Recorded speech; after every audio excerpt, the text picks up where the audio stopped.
In this video, I'm going to show you how to register a used car to Ontario.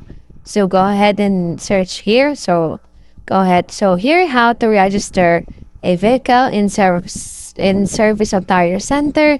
So just go ahead and either a driver's license or an acceptable proof of identity document with legal name, then the completed used vehicle information package, proof of purchase, for example, a receipt from the seller or a bill of sale from a used vehicle information package, proof of insurance from an insurance provider licensed in Ontario, the original vehicle permit from seller with completed transfer portion, the plate portion of the permit if you already have a license plate you would like to attach to the vehicle, and that's it. You just go ahead and register the vehicle to business. You'll go and provide the RIN history, register the vehicle.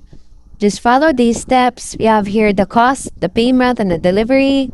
And yeah, so that's it. That's how you go ahead and register a used car to Ontario.